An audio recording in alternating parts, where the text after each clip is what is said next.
Halo, hai semuanya. Assalamualaikum warahmatullahi wabarakatuh. Apa kabar? Semoga kalian sehat ya. Semoga tidak kurang satu apapun. Semuanya sehat, kuat, bersemangat, dan solih dan solihah tentu saja ya. Jadi liburan kemarin yang lama itu tidak membuat kalian menjadi malas belajar, karena yang namanya belajar bagi seorang muslim itu adalah kewajiban. Jadi kita akan belajar dalam rangka memenuhi kewajiban yang datangnya dari Allah, dan kewajiban itu kalau kita laksanakan lillahi ta'ala akan bernilai pahala insya Allah.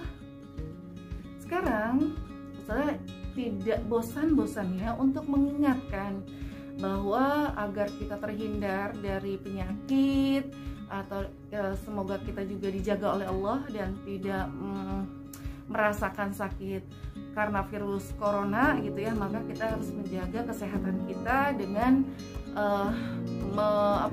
dengan hidup dengan pola hidup yang sehat. Misalnya kalian itu, kita semua harus makan makanan yang sehat, yang bergizi, makan sayuran ya, buah-buahan, protein, vitamin, dan yang lainnya yang dibutuhkan untuk tubuh kita. Nah, selain itu, selain makanan yang bergizi, juga harus istirahat yang cukup. Jangan begadang ya, tapi Ustazah yakin kalau kalian tuh nggak suka begadang. Selain itu, olahraga ya, usahakan untuk berolahraga.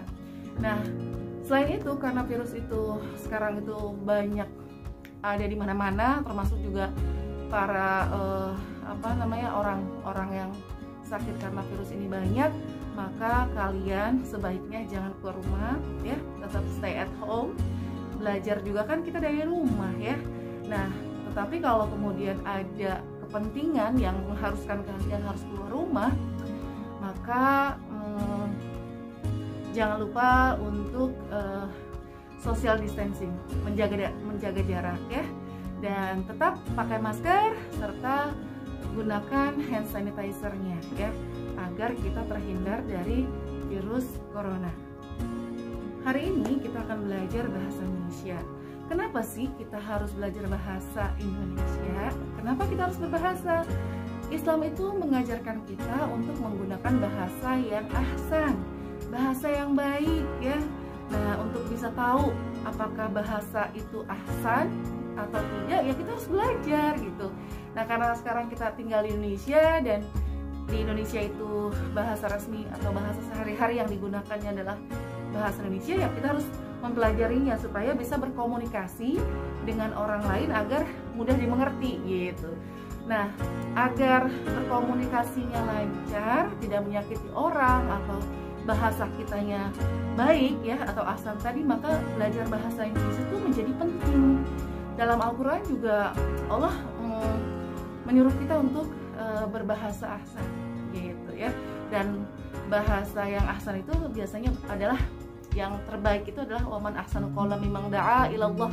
Intinya sih kalau berbahasa ahsan itu dikaitkan dengan bahasa yang untuk mengajak orang lain kepada Allah, kepada kebaikan, begitu. Jadi kita menggunakan bahasa kita untuk juga mengajak orang lain berbuat kebaikan, jangan menyampaikan kemaksiatan atau mengajak orang lain kepada maksiat. Insya Allah santri-santri atau murid-murid ustazah di rumah, semuanya anak-anak yang solih dan solihah, senantiasa berkata ahsan, tidak akan mengajak kepada kemaksiatan, senantiasa mengajaknya kepada kebenaran. Kali ini kita akan membahas soal-soal bahasa Indonesia. Jadi kalian jangan kemana-mana ya. Stay tune terus, tonton videonya dari awal sampai akhir. Kita akan bahas soal-soal bahasa Indonesia agar nanti pas ujian kita bisa mengerjakannya dengan baik. Oke?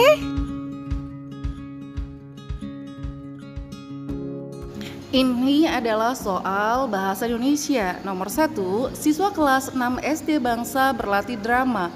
Seluruh siswa terlibat dalam latihan drama. Adi berperan sebagai sutradara. Teman-teman lainnya berperan sebagai tokoh-tokoh drama. Makna sutradara pada paragraf tersebut adalah A. pengatur pementasan, B. pemeran utama, C. penulis naskah, D. penata panggung. Untuk bisa menjawab soal tadi, kita harus melihat kamus, mencari makna kata sutradara. Jadi, kita bisa mengetahui makna kata sutradara adalah dengan melihat kamus. Baiklah, sekarang kita saatnya buka kamus dulu ya. Kita akan mencari makna dari kata sutradara. Berdasarkan Kamus Besar Bahasa Indonesia, makna kata sutradara adalah orang yang memberi pengarahan dan bertanggung jawab atas masalah artistik dan teknis dalam pementasan drama, pembuatan film, dan sebagainya. Nah, berdasarkan makna yang ada di Kamus Besar Bahasa Indonesia tadi, maka jawaban yang benar untuk nomor 1 adalah makna sutradara pada paragraf tersebut adalah A. Pengatur pementasan. Soal nomor 2, air sungai menjadi keruh akibat banjir. Antonim kata keruh dalam kalimat tersebut adalah A. Suci, B. Bersih, C. Putih, D. Jernih. Menurut Kamus Besar Bahasa Indonesia, antonim adalah kata yang berlawanan makna dengan kata yang lain. Contohnya kata buruk, antonimnya adalah baik. Jawaban untuk soal nomor 2, antonim kata keruh adalah jernih. Antonim untuk kata keruh adalah jernih. Soal nomor 3. Tanaman talas sangat cocok ditanam saat musim hujan. Pada musim tersebut tanah menjadi gembur. Tanah yang gembur menjadikan tanaman talas tumbuh subur. Sinar matahari yang tidak berlebihan cukup untuk pertumbuhan tanaman talas. Selain itu, tumbuhan tidak akan kekurangan air. Mengapa tanaman talas sangat cocok ditanam saat musim hujan? Tanaman talas sangat cocok ditanam saat musim hujan karena A. Sinar matahari yang cukup dapat menyuburkan tanah. B. Tanaman talas akan tumbuh subur di daerah perairan. C.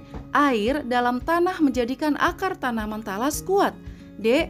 Tanaman talas mendapat air yang cukup untuk pertumbuhan. Jawabannya adalah tanaman talas sangat cocok ditanam saat musim hujan karena apa ya? Karena tanaman talas mendapat air yang cukup untuk pertumbuhan, yaitu apa?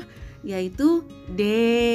Tadi kan sudah dijelaskan ya, tanaman talas itu cukup ya mendapatkan air untuk pertumbuhan.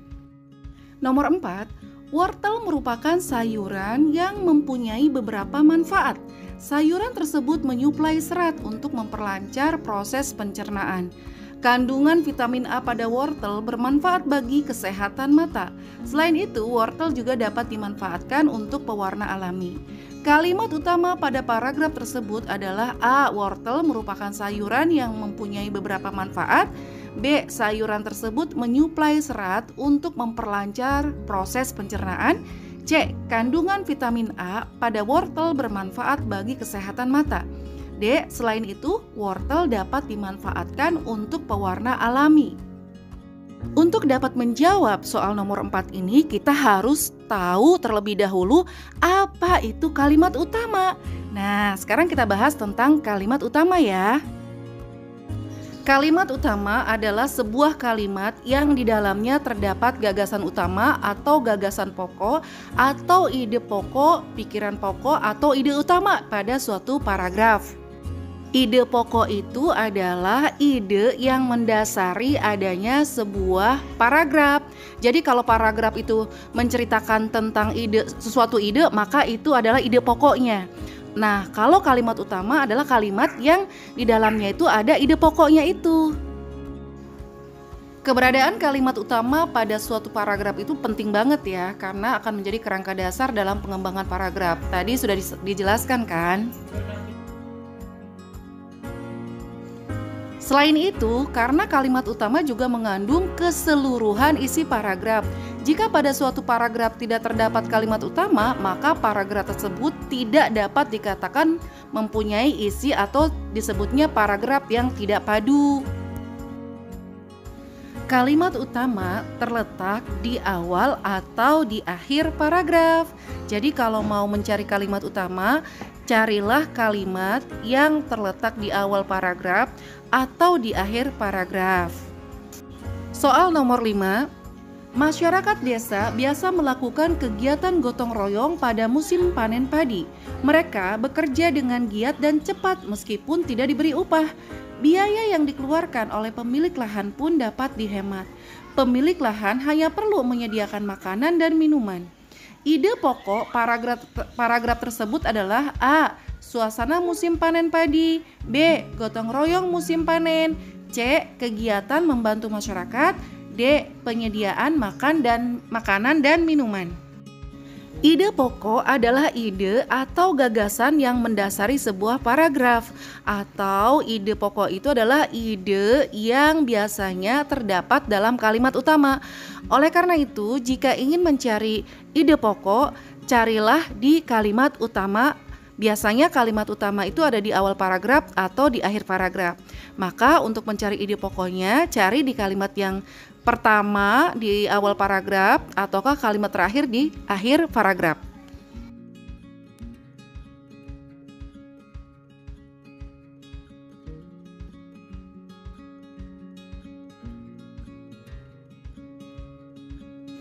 Ide pokok dalam paragraf yang di nomor 5 tersebut diambil dari kalimat utama paragraf tersebut, yaitu apa?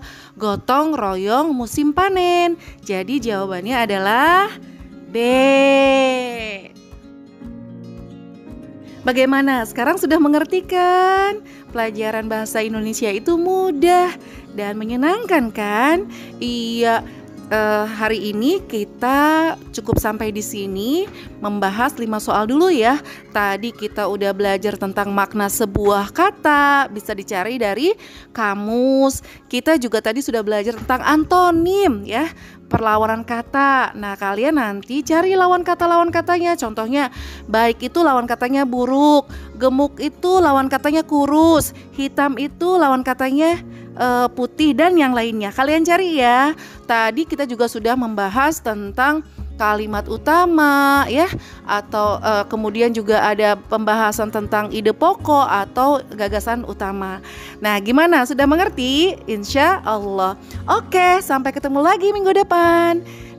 Jangan lupa selalu stay at home ya, pakai masker, social distancing, jangan lupa selalu cuci tangan atau pakai hand sanitizer-nya ya.